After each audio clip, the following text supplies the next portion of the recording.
السلام علیکم دوستو، کیسے ہیں آپ سب؟ میں زبینہ فیاض ایک بار پھر آپ کے ساتھ تو میں شروع کر رہی ہوں اسیر ہجر بائے وہیبہ فاطمہ پارٹ 9۔ وہ کافی دیر سے اپنے آفس میں دنیا جہان کی بیزاری اپنے چہرے پر سجائے بیٹھا تھا۔ تبھی نور کی کال آئی جو کہ اس نے اٹینڈ نہیں کی۔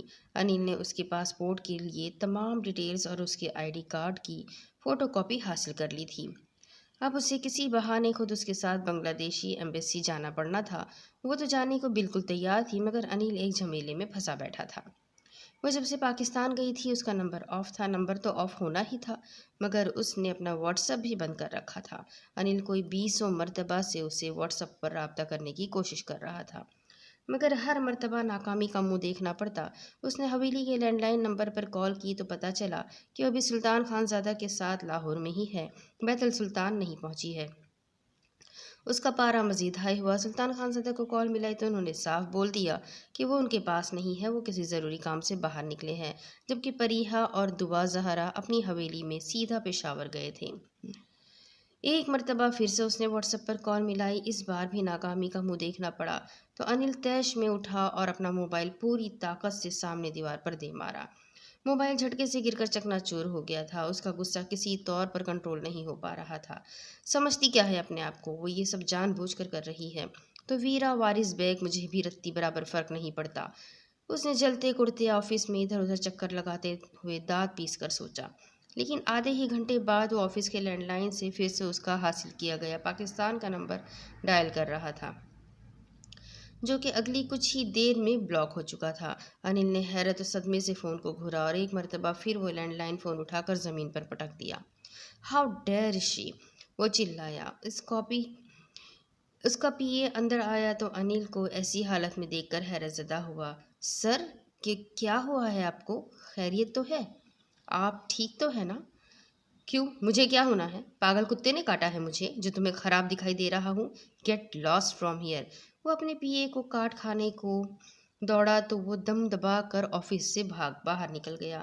انیل نے اپنی کن پٹیاں سہلائی۔ اسے سمجھ نہیں آ رہی تھی کہ وہ آخر ایسا کیا کرے کہ ویرا اس سے بات کر لیں۔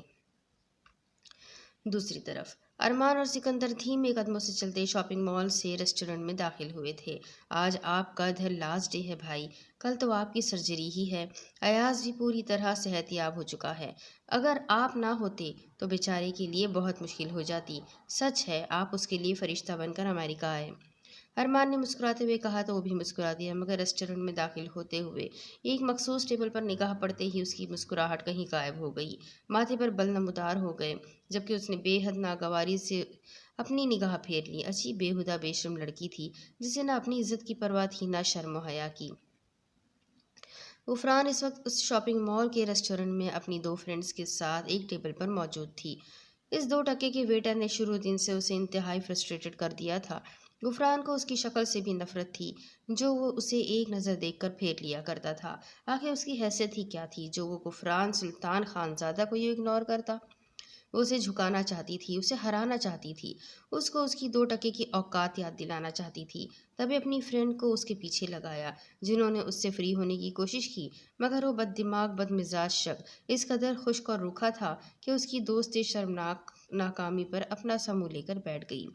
پھر اب 3-4 دن سے غفران خود ہی اسے اپنی جانب متوجہ کرنے کی کوشش کرتی رہی، مگر جب اسے بھی ناکامی کا منہ دیکھنا پڑا تو اس کے سینے پر سانپ لوٹ گئے۔ غفران کے غرور و گھمنڈ اسے تباہ کر دینا چاہتی تھی۔ اس کا تشخص کو خاک میں مل گیا تھا تو وہ مٹی میں اسے ملا دینا چاہتی تھی۔ تبھی اپنی ایک دوست کے کان میں کچھ کہا۔ اس نے مسکراتے ہوئے اوکے کا سگنل دیا۔ غفران اٹھ کر لیڈیز واش روم کی جانب چلی گئی۔ سکندر اسے نظر انداز کر کے ریسٹورنٹ کے کاؤنٹر پر چلا گیا اور اب مختلف ٹیبلز پر سرو کرنے لگا۔ بڑے پلر کے پاس سے گزرتے ایک لڑکی نے بہت گھبرائے ہوئے انداز میں اسے پکارا تھا۔ لسن برو، میری فرینڈ وہاں واش روم میں بے ہوش ہو گئی ہے، کیا تم میری کوئی مدد کر سکتے ہو؟ ایک انجان انگریز لڑکی تھی جو اسے انگلش میں جلدی جلدی بول رہی تھی۔ سکندر نے اپنی نرم و مہربان نیچر سے مجبور ہو کر جلدی سے اس بات میں سر ہلایا اور بغیر سوچے سمجھے اس کے پیچھے گیا۔ وہ واش روم کے گلاس ڈور کو دھکیل کر اندر داخل ہو گئی۔ سامنے ایک ہال تھا اور ہال کے سامنے قطار در قطار کافی سارے واش رومز تھے۔ اس لڑکی کے پیچھے سکندر ہال میں داخل ہوا۔ لڑکی دروازے کے دائیں جانب کھسکی۔ سکندر اس سے آگے بڑھا تو بہت اچانک اس لڑکی نے اس کی پشت سے اسے ایک جانب دھکا دیا۔ یہ سب اتنی اچانک ہوا تھا کہ وہ سنبھل ہی نہیں پایا اور سامنے کھڑی غفران کے اوپر جا گرا۔ توازن بگڑا، وہ دونوں فرش پر گرے۔ اچانک غفران نے بری طرح چیخنا چلانا شروع کیا۔ ہیلپ می، سیو می، کوئی ہے؟ اس درندے سے مجھے بچاؤ، یہ میرے ساتھ غلط کرنا چاہتا ہے۔ اس کی چیخ و پکار پر پلان کے مطابق باہر کھڑی اس کی فرینڈ نے بھی پورا ہوٹل سر پر اٹھا لیا، تو مینیجر اور باقی ہوٹل کا اسٹاف تیزی سے واش روم کی جانب لپکے۔ سکندر آنکھوں میں حیرت و صدمہ بھرے اس دل بھر کی لڑکی کو دیکھے گیا جو اپنے غرور اور گھمنڈ میں اس قدر اندھی ہو چکی تھی کہ اپنے پیروں پر خود ہی کلہاڑی مارتے اپنی بربادی کا سامان تیار کر رہی تھی۔ مینیجر اور اسٹاف سیکیورٹی گارڈز اندر داخل ہو گئے تھے اور اب وہ آستین پھٹی بازو کے ساتھ چیخ کر سب کو بتا رہی تھی کہ سکندر نے اسے زبردستی کرنے کی کوشش کی۔ یہ غلیظ گندا بندہ، بد کردار شخص جو مولانا بنا گھومتا ہے مگر جانور سے بھی بدتر ہے۔ وہ حلق کے بل چلا رہی تھی کہ وہ ہوٹل کو سیل کروا دے گی، پولیس کو بلائے گی۔ مینیجر اس سے معافیا مانگنے میں مصروف تھا اور سب سکندر کے کردار کی دھجیاں اڑانے میں مصروف تھے۔ لوگوں میں چہمگوئیاں ہونے لگی، سب سکندر کو برے برے الفاظ بول رہے تھے، جبکہ ارمان ماتھے پر بل ڈالے خونخوار نگاہوں سے اس بدذات لڑکی کو دیکھ رہا تھا جو کب سے بکواس کی جا رہی تھی۔ ارمان نے بولنے کے لیے منہ کھولا تو سکندر نے اسے چپ رہنے کا اشارہ کیا۔ You are a very mean and the weak person. I fire you from this job right now. Manager غصے میں اس پر چلایا۔ لیکن سر میری بات تو سنیں۔ ارمان نے کچھ کہنا چاہا مگر مینیجر نے دہاڑتے ہوئے یہ کہا کہ اگر ارمان نے سکندر کی طرفداری کی تو نہ صرف وہ ارمان کو فائر کر دے گا بلکہ ایاز کے لوٹنے پر اسے بھی جاب پر نہیں رکھے گا۔ اسی لیے صرف ایاز کے لیے سکندر کے اشارے کرنے پر ارمان کو خاموش ہونا پڑا۔ اب مینیجر سکندر کو فورس کر رہا تھا کہ وہ غفران سے معافی مانگے جو اب جھوٹے موٹے ٹسوے بہا رہی تھی۔ مینیجر نے سب کو وہاں سے باہر دفع ہو جانے کو بولا۔ I am sorry ma'am, I am really sorry for every thing. Sikandar کے اشارہ کرنے پر سکندر کے بہاف پر ارمان نے سادگی اور بے تاثر لہجے میں کہا۔ غفران کی فرینڈ اسے دائیں بائیں سے پکڑ کر باہر لے جانے لگی، تبھی سکندر کے قریب سے گزرتے غفران نے اسے دیکھ کر خباثت سے آنکھ ونک کی۔ اتنے میں سکندر ارمان کو ایک میسج ٹائپ کر کے سینڈ کر چکا تھا۔ تبھی ارمان سکندر کی پشت پر آ کر کھڑا ہوا اور قریب سے گزرتی غفران کو مخاطب کیا۔ آئی ایم سوری میم، اس کے لیے نہیں جو میں نے اب نہیں کیا، بلکہ اس کے لیے جو فیوچر میں تمہارے ساتھ کرنے والا ہوں، کیونکہ تب تم مجھ سے موت کی بھیک مانگو گی مگر میں تمہیں وہ بھی نہیں دوں گا۔ ارمان نے اب کی بار اسے ڈائریکٹ مخاطب کرتے اردو میں اس سے کہا تھا جو کہ مینیجر اور اس کے اسٹاف کے تو سر سے گزر گیا۔ مینیجر یہی سمجھا کہ وہ اردو میں اس سے معافی مانگ رہا ہے، جبکہ غفران سکندر کی پتھرائی سیاہ آنکھوں کی وحشت اور ارمان کے لہجے کا سرد پن محسوس کر کے غفران نے آنکھیں سکیڑ کر انہیں دیکھا۔ تب سکندر نے ارمان کا ہاتھ تھاما اور بھیڑ کو چیر کر وہاں سے نکلتا چلا گیا۔ غفران فتح کے نشے میں سرشار اسے نیچا دکھا کر اور اس قدر ذلیل و رسوا کر کے لاپرواہی سے سر جھٹکا اور شاہانہ انداز میں چلتی بیسمنٹ میں پارکنگ میں آ کر اپنی فرینڈز کے ساتھ ہائی فائی کر کے خوب ہنسی ٹھٹول اڑا رہی تھی اور اطمینان سے اپنے ضروری ڈاکیومنٹس لینے کے لیے یونیورسٹی چلی گئی۔ ویسے بھی اس کی بیٹی کی برتھ ڈے تھی اور اس کا آخری دن تھا، یہاں تو سیلیبریشن تو بنتی ہی تھی۔ دوسری طرف خانزادہ ہاؤس میں اس وقت سائمہ بیگم اور نایاب اپنی پیکنگ کرنے میں مصروف تھی۔ لگیج لاؤنج میں رکھے ہوئے تھے، اوزگل اپنے کمرے میں تھی، جبکہ اریب آج ہی سلیمان خانزادہ کو کسی بہت ضروری اور ارجنٹ مشن کے حوالے سے بتا کر کے اسے 15 سے 25 دن بھی لگ سکتے ہیں کہیں گیا ہوا تھا۔ سلیمان خانزادہ ایک ضروری فائل میں سر دیے بیٹھے تھے کہ باہر دروازے پر بیل ہوئی۔ سلیمان خانزادہ اٹھ کر باہر لاؤنج کے دروازے تک آئے تو سامنے سیکیورٹی گارڈ کے ساتھ ایک معزز سی خاتون کے ساتھ 2 لڑکوں کو دروازے پر کھڑے پایا۔ وہ شکل و صورت اور حلیے سے پاکستانی ہی لگ رہی تھی۔ السلام علیکم، آپ سلطان خانزادہ ہے؟ سعدیہ بیگم نے پوچھا۔ نہیں، ان کا چھوٹا بھائی سلیمان ہوں۔ آپ کون اور کس سے ملنا چاہتے ہیں آپ؟ مجھے سلطان خانزادہ یا ان کی مسز سے ملنا ہے، میرا کچھ ادھار ہے ان پر جو انہوں نے ادا کرنا ہے، تو ملنا بہت ضروری ہے، سعدیہ بیگم نے سنجیدگی سے کہا۔ تو سلیمان خانزادہ حیران ہوئے مگر پھر کچھ سوچ کر انہیں اندر آنے کو کہا۔ وہ اندر آئے۔ ان ان کی ماہیت میں سعدیہ بیگم سکندر بھی خاموشی سے اندر چلے آئے۔ میرے بھائی ابھی 1-2 دن پہلے ہی پاکستان گئے ہیں، آپ ان کی جگہ مجھ سے بات کر سکتی ہے، کیونکہ ان میں اور مجھ میں کوئی فرق نہیں، اور بھابھی بھی یہیں موجود ہے۔ وہ انہیں اندر لے کر آئے تو سائمہ اور نایاب انہیں دیکھ کر حیران ہوئی۔ سعدیہ نے ان سے ہاتھ ملا کر خود ہی اپنا تعارف کروایا۔ میرا نام سعدیہ ہے، بابا عالم چودھری پاکستان میں سپریم کورٹ میں جج کے عہدے پر فائز ہے۔ میرا آپ پر کچھ ادھار نکل آیا ہے، مسز سلطان خانزادہ۔ سعدیہ نے ان کے سامنے صوفے پر بیٹھتے ہوئے بات شروع کی۔ سائمہ بیگم، نایاب اور سلیمان پھر سے حیران ہوئے، مگر سائمہ بیگم نے انہیں بات جاری رکھنے کا اشارہ کیا۔ آپ بات جاری رکھیں مس سعدیہ، میں غور سے سن رہی ہوں۔ میرے سسر مراد خانزادہ ماشاءاللہ پورے 100 گاؤں کے سرپنچ ہیں، بہترین انصاف کرنے والے ہیں۔ اگر میں آپ کی مقروض نکلی تو جیسے چاہے میں آپ کے ادھار کی بھرپائی کرنے کو تیار ہوں۔ سائمہ بیگم نے اطمینان سے کہا، جانتی جو تھی کہ آج تک کسی کی مقروض وہ نہیں رہی تھی۔ یہ میرا بیٹا ہے سکندر حارث۔ سعدیہ نے ایک خوبرو پرکشش ترین لڑکے کی جانب اشارہ کیا جو داڑھی میں انتہائی باوقار اور سلجھا ہوا لگ رہا تھا۔ میرا بیٹا ماشاءاللہ حافظ قرآن، نمازی، پرہیزی ہے، اسلامیت کیا ہے اور اب یونیورسٹی آف آزاد کشمیر میں لیکچرر ہے، ایک اسلامی اسکالر اور بہترین قاری ہے۔ اس کا کچھ دن پہلے پاکستان میں چھوٹا سا ایکسیڈنٹ ہوا تھا تو اس کے گلے میں چوٹ لگنے کے باعث اس کی آواز متاثر ہوئی اور یہ بولنے سے محروم ہو گیا۔ یہاں کل اس کی چھوٹی سی سرجری ہونی ہے جس سے اس کی آواز لوٹ آئے گی۔ ہم یہی سرجری کروانے پچھلے ہفتے یہاں آئے تھے، مگر میرے بھانجے کا دوست کافی بیمار ہو گیا۔ ایاز کا تعلق پاکستان کے ایک انتہائی غریب گھرانے سے ہے، اسی لیے میرے بیٹے اور بھانجے نے اس کی مدد کرنے کی ٹھانی۔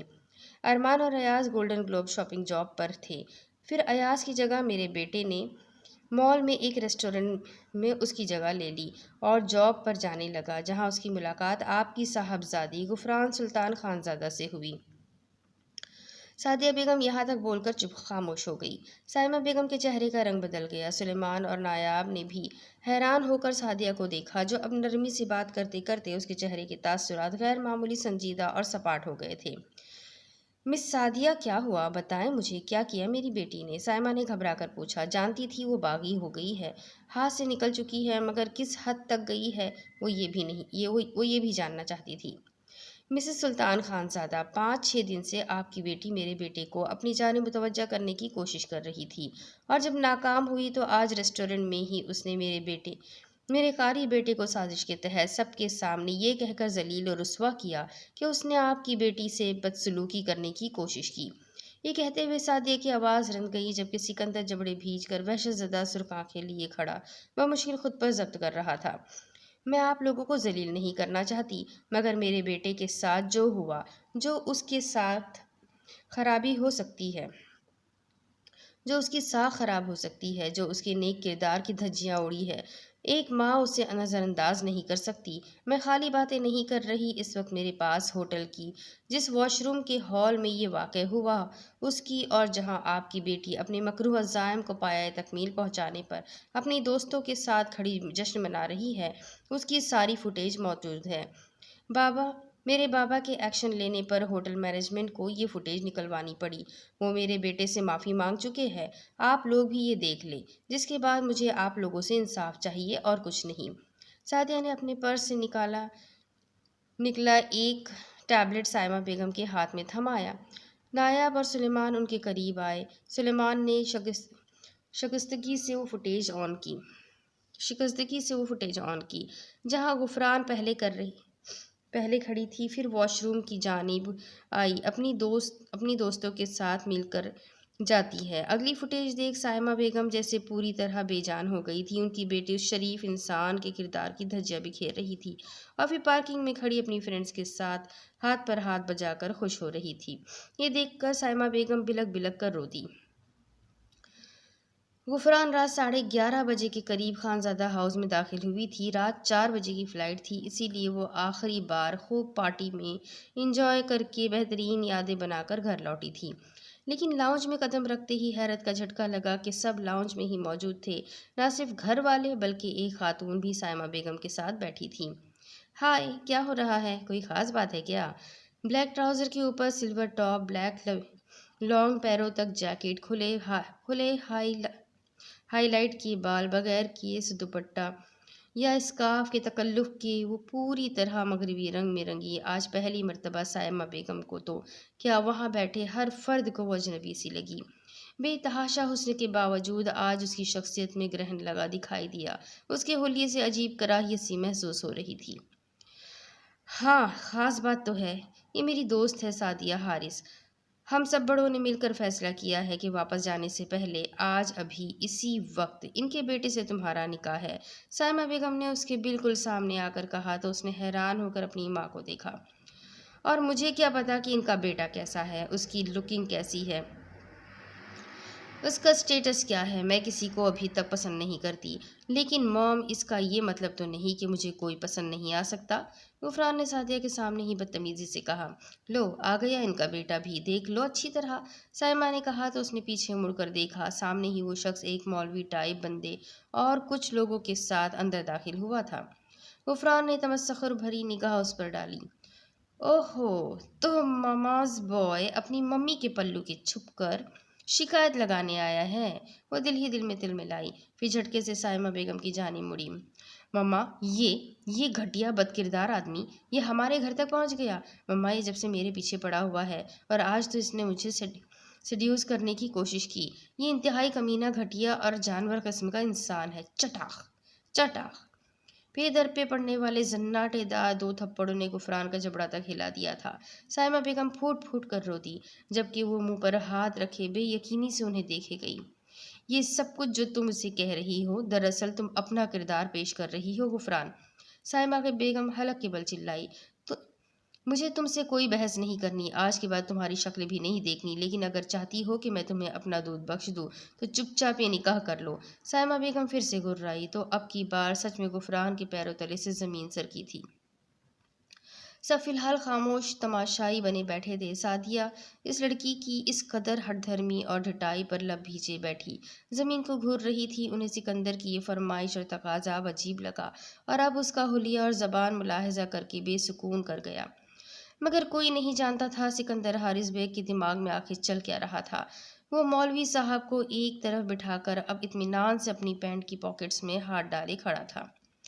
مما، میری بات سنیں، آپ ایسا کیوں بول رہی ہیں؟ آخر میں نے ایسا کیا کیا ہے؟ یہ آدمی جھوٹ بول رہا ہے، آپ کو اس کی بات پر یقین ہے، اپنی بیٹی پر نہیں ہے؟ امی، یہ آدمی ابھی وہ فراٹے سے پھر سے جھوٹ کا پلندہ لگانے والی تھی جب سائمہ بیگم نے پاس پڑے ٹیبل سے ٹیبلٹ اٹھا کر اس کی آنکھوں کے سامنے لہرایا۔ اب غفران کا پھیکا پڑتا چہرہ دیکھنے کے قابل تھا، جس نے پل بھر میں رنگ بدلا تھا۔ سائمہ بیگم نے اسے دونوں بازو سے پکڑ کر جھنجھوڑ ڈالا۔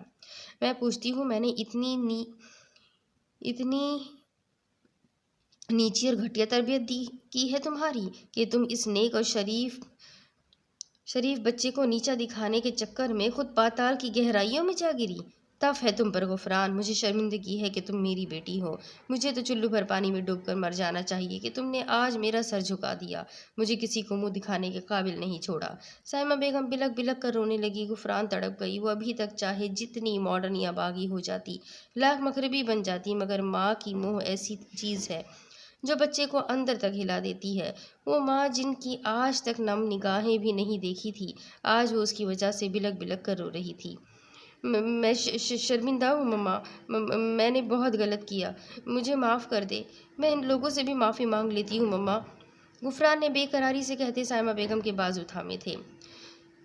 تمہاری معافی نہیں چاہیے ہمیں، اب مجھے اپنے سر سے تمہارے جیسی بے حیا بیٹی کا بوجھ اتار کر پھینکنا ہے، اسی لیے میرا حکم ہے کہ تم یہ نکاح کرو گی۔ سائمہ بیگم نے کہا تو غفران نے جبڑے بھیج لیے، مگر اسے اتنی جلدی ہار نہیں ماننی تھی۔